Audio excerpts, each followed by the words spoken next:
Magsitayo ang lahat para sa ating panalangin. Pikasyon, pangunahan mong panalangin. Sa ngalan ng Ama, sa Anak, ng Espiritu Santo. Amen. Magandang hapon sa lahat. Bago kayo magsuko ay pakiayos muna ng halay ng inyong mga upuan at pagkatapos ay pakipulot ng mga kalat na nasa ilalim ng inyong upuan. At pagkatapos ay maaari na kayong magsuko. At Chibida, maaari ko bang malaman kung sino yung lumipat sa klase? Okay, mahusay dahil walang lumipat sa ating klase. Palakpakan ang bawat isa. Bago tayo dadako sa ating bagong paksang ating tatalakayin ngayong araw, ay magkakaroon muna tayo ng pagbabalik-aral. Dito ko malalaman o masusukat kung kayo ba ay may natutunan sa ating talakayan noong nakaraang araw. Ano nga ba yung paksang ating pinalakay noong nakaraang araw? Yes, takalan. Magaling dahil ito ay ang inflasyon. Ano nga ba yung inflasyon? Baraat. Mahusay, palakpakan dahil ang inflasyon, ito ay ang pagbabago o pagtaas ng presyo ng isang kalakal. Talaga naman kayo may natutunan sa ating talakayan noong nakaraang araw. Maraming salamat. So ngayon, bago tayo dadako sa ating talakayan ngayong araw, ay magkakaroon muna tayo ng isang aktibidad. Handa na ba ang lahat? Kung ganun ay handa na ang lahat, ay tayo ay magkakaroon ng aktibidad. Ang ating aktibidad ngayon ay, ito ay pinatulatang suriin ko ako. So ngayon ay may papakita ako sa inyo mga larawan or mga litrato na kung saan ito ay bibigyan nyo ng mga ideya or mga hinuha na kung saan ito ay maaaring gamitin natin para sa ating talakayan ngayong araw. Okay?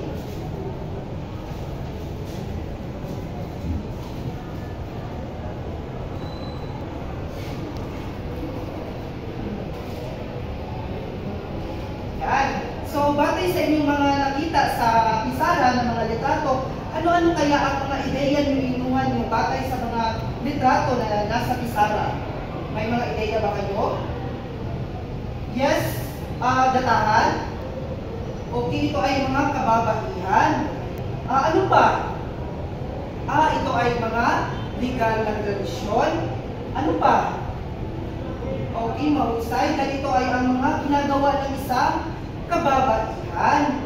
So, sa tingin nyo, class, ano kaya yung magiging paksa natin ngayong araw? Yes, Maraat? Okay, may ideya. How about Marquez? May ideya? Okay, sa tingin nyo, ano kaya yung magiging paksa natin ngayon? Yes, datahan. Mahusay, dahil ito ay ang mga kalagayang legal at tradisyon ng mga kababaihan sa iba't ibang uri ng pamumuhay. Pero bago natin yan tatalakayin, ay narito muna ang mga layunin na ating gagawin ngayong araw.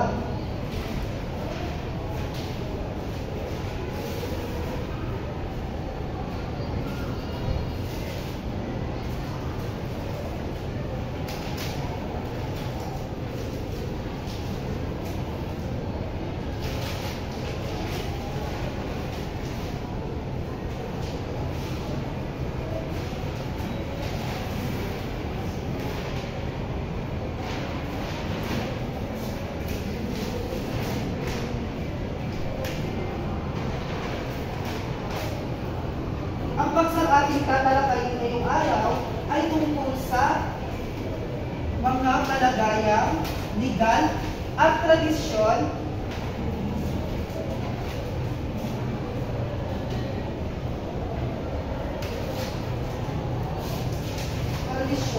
ng mga kababaihan sa iba't ibang uri ng pamumuhay.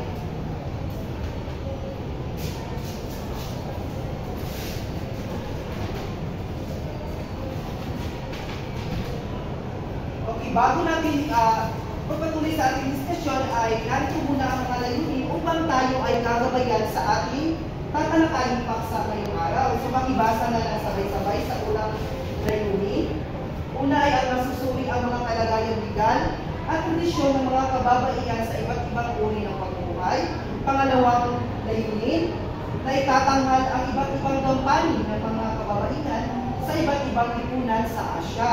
At ang panguling layunin ay ang nakapagbibigay ng sariling saloobin ang bawat mag-aaral tungkol sa mga kalagayan legal at tradisyon ng mga kababaihan sa iba't ibang uri ng pamumuhay.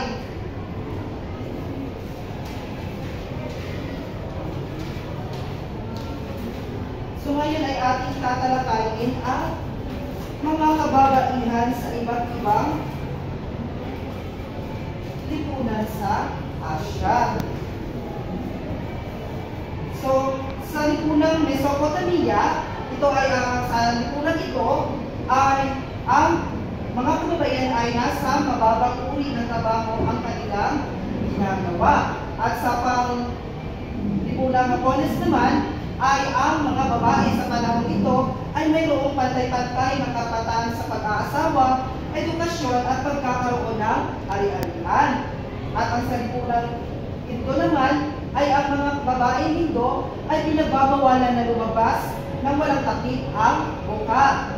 Tapos pang-apat ay ang lipunang Muslim. So ang mga pangunahing pananagutan ng mga babae ay ang kanilang pamilya at tahanan. At ang sa huli naman ay ang lipunang Chino. Ito ay ang kaugalian ng fault binding ay sinasagawa upang maging mahirap para sa isang babae na lumabas at makipagtalik sa ibang kaluluwan. Okay? Yun yung mga kababaihan sa iba't ibang lipunan sa Asya. Yun yung mga tradisyon, mga legal na ginagawa ng isang babae.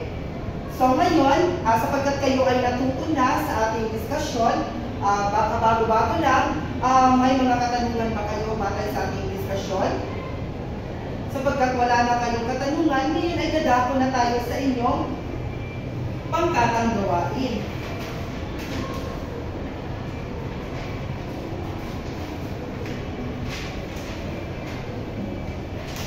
So para sa inyong pangkatang gawain, ang gagawin nyo lamang ay bubunot kayo ng inyong ipepresenta ng lipunan na kung saan batay sa ating itinalakay na paksa. So ilan yun, may 5 yung mga lipunan na ating ibinanggit. Yun yung magiging bigyan ninyo ng representasyon ngayong araw. Okay? Handa na ba ang bawat isa? So ang grupo, ang klase na ito ay papangkatin ko sa 5 pangkat. Una, ito ay ang unang pangkat, pangalawang pangkat, pangatlong pangkat, pang-4 at ang pang-5 pangkat. Okay? Nagkakaintindihan na tayo. Okay, bubunot kayo ng inyong mga gawing presentasyon. Okay, lahat na ay naka-present ang inyong mga inyong presentasyon. So, pero bago yan, ay narito muna ang rubrics para sa inyong gagawing presentasyon.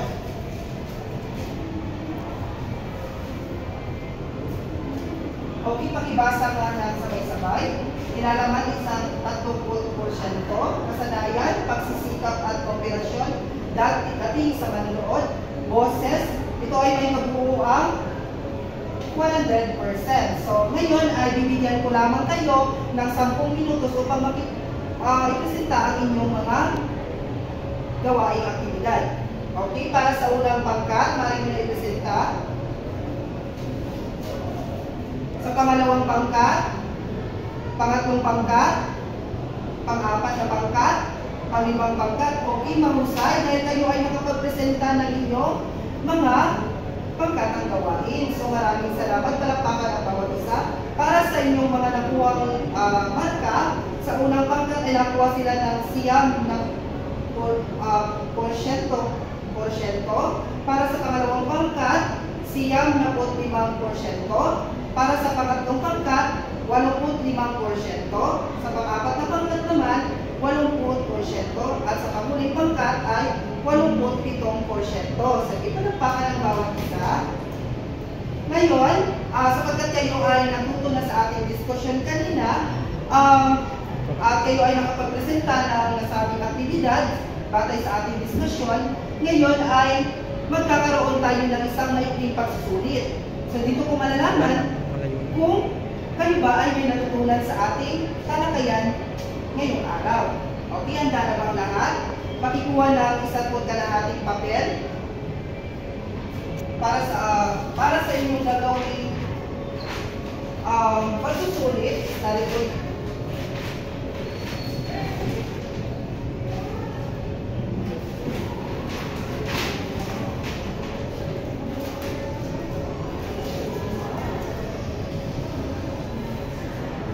Okay, para sa inyong gagawing pagsusulit ay pakibasa na sabay-sabay yung paluto.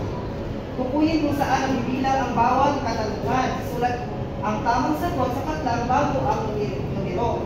Piliin ang sagot sa loob ng kahon. Okay, bibigyan ko lamang kayo ng 10 minuto para sagutan ang mga katanungan. Okay, natapos na ang 10 minuto na aking ibinigay. Ngayon ay maaari ko bang kolektahin yung mga papel ninyo at ipasa dito sa harapan.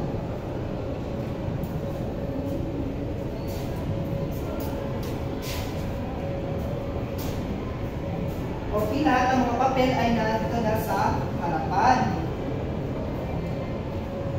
Sapagkat kayo ay natuto na kanina sa ating diskusyon, ngayon ay gusto kong malaman kung kayo ba ay natuto para sa ating diskusyon kanina. Ngayon ay gusto kong magkaroon kayo ay magbigay kayo ng inyong mga sariling saloobin batay sa ating diskusyon kanina.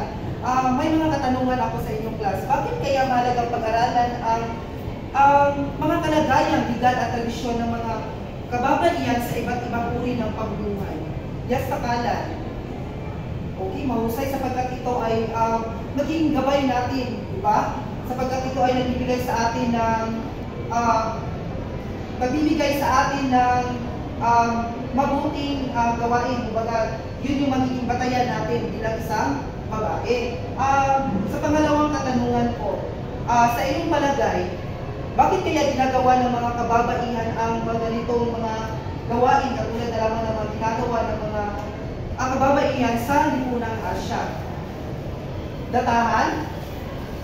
Okay, mahusay dahil yun yung mga nakagawian na nilang gawin sapagkat yun yung mga nagiging batayan ng kanilang mga ginagawa sa lipunan. Okay, maraming salamat sa inyong mga pagbigay ng inyong mga sagot. Ngayon ay may mga katanungan pa ba kayo batay sa ating diskusyon kanina or sa ating mga ginawang pakatang gawain? Sapagkat kayo ay wala ng katanungan, ngayon ay dadako na tayo sa inyong gagawing takdang aralin.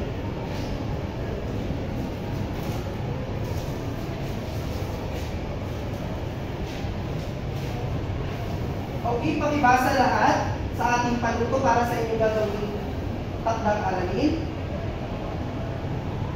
O panuto, gumawa ng poster slogan na nagpapakita ng iba't ibang kalagayan legal at tradisyon ng kababaihan sa iba't ibang uri ng pamumuhay sa lipunan.